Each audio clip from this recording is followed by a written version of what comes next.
ಯುವತಿಗೆ ಒತ್ತಾಯಪೂರ್ವಕವಾಗಿ ಮದುವೆಯಾದ ಯುವಕ ಸೇರಿದಂತೆ ಇಬ್ಬರನ್ನು ಟಿಳಕವಾಡಿ ಪೊಲೀಸರು ಬಂಧಿಸಿದ್ದಾರೆ ಎಂದು ನಗರ ಪೊಲೀಸ್ ಆಯುಕ್ತ ಯಡ್ಡಾ ಮಾರ್ಟಿನ್ ಮಾರ್ಬನಾಂಗ್ ಹೇಳಿದರು.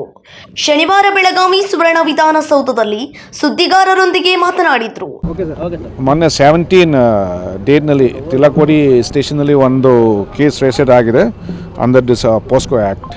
ಸೊ ಇದರಲ್ಲಿ ಕಂಪ್ಲೇಂಟ್ ಒಬ್ಬರು ಮೈನರ್ ಇದ್ದಾರೆ ಮತ್ತು ಈ ಕೇಸ್ ಸಂಬಂಧಪಟ್ಟದಲ್ಲಿ ನಾವು ಈಗ ಸದ್ಯಕ್ಕೆ ಇಬ್ಬರು ಆರೋಪಿಗಳು ನಾವು ಅರೆಸ್ಟ್ ಮಾಡಿದ್ವಿ. FIR ಪ್ರಕಾರ ಇದರಲ್ಲಿ 4 ಆರೋಪಿ ಇದ್ದಾರೆ ಮತ್ತು ಸದ್ಯಕ್ಕೆ ನಾವು ಇಬ್ಬರು ಆರೋಪಿ ನಾವು ಕಸ್ಟಡಿ ತೊಗೊಂಡು ಮತ್ತು ನಾವು ಪ್ರೊಡ್ಯೂಸ್ ಮಾಡಿದ್ವಿ. ಇದರಲ್ಲಿ ಏನಿದೆ ಒಂದು ಬಹಳ ಇಂಟ್ರೆಸ್ಟಿಂಗ್ ವಿಷಯ ಅಂದರೆ ಆ ಹುಡುಗಿ ಮೊದಲು ಹುಡುಗ ತಾಯಿ ಕಡೆಯಿಂದ ಸ್ವಲ್ಪ ದುಡ್ಡು ಲೋನ್ ಥರ ಅವರು ಇಸ್ಕೊಂಡಿದ್ದಾರೆ. 15,000 ಲೋನ್ ಇಸ್ಕೊಂಡಿದ್ದಾರೆ.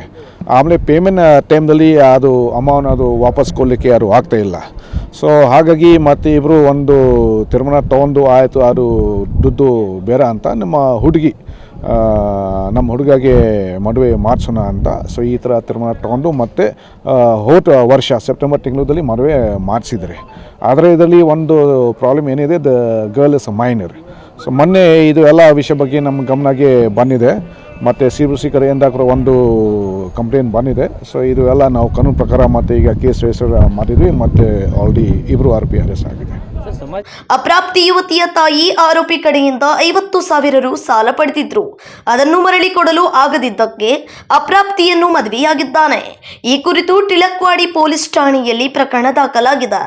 ವಿನೋದ್ ಕೋಲ್ಕಾರ್, KMM ಕನ್ನಡ, ಬೆಳಗಾವಿ.